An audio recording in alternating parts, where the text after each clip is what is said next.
It's fun to take iconic images, like in this case, the moon landing, and make it really pop with a starry background and with elements in the photograph that really shouldn't be there. So in this video, I'm going to do a quick walkthrough of a very easy art technique for you to make really arresting photos, visually arresting photos that you could sell or you can use. It's all public domain stuff. Let's jump in. So I'm using Photoshop for this walkthrough, but if you have Affinity Photo or any sort of photo editing software, Photopea, that sort of thing, this will work just fine.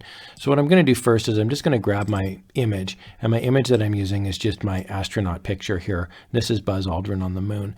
Now the important thing is photo selection. So what I want to do now is monkey around with the background in this photo. So I'm just going to move this down. I'm going to remove the black, which is part of the photo here. So I'm just going to do that.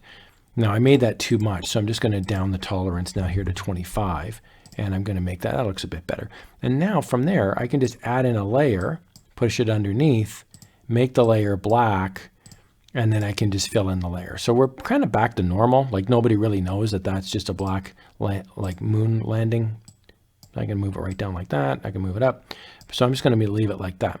So now what I'm going to do is I'm going to put something weird in the background. So this is the easy art technique, is you're going to put something back there that really shouldn't be back there. So for example, I'm going to make the Earth look really big. So I'm going to remove the background here of the Earth.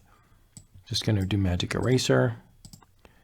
And I'm actually just going to remove the black here so we can see it. So there it is. There's the Earth. Okay. So I'm going to move that up like this, make it really, really big. And I'll just move it like that. And then now I'll place it.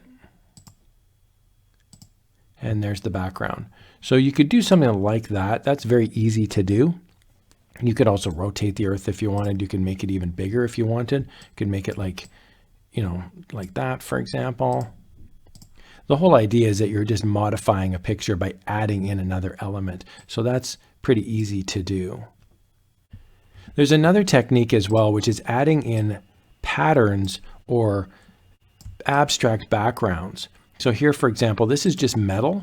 I've got a metal sign, like just a metal piece of metal here, like a metal wallpaper. And I can add that in now instead. So I could just have a metallic background. If you had like say a saying or something, you could etch something into the metal if you wanted to write in text, that kind of thing.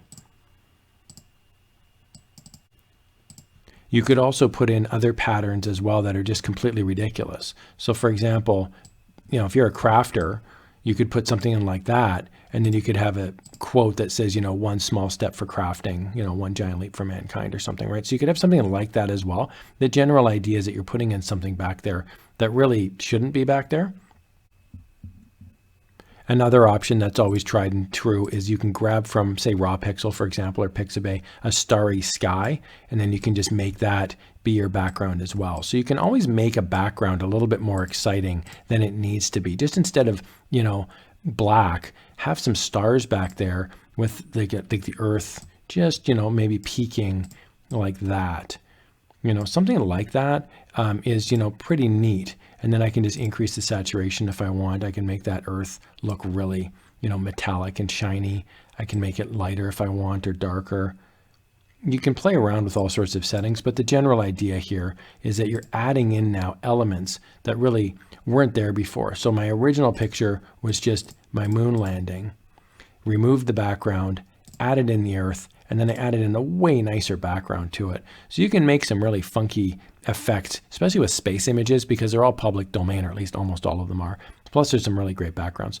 Hope you guys found that helpful. A very quick walkthrough on how you can make relatively easy, cool looking art prints that aren't just standard space photos. You can add in some really cool backgrounds and other elements to it to really make it pop. Hope you guys found that helpful, and check out this other video for more easy crafting tools.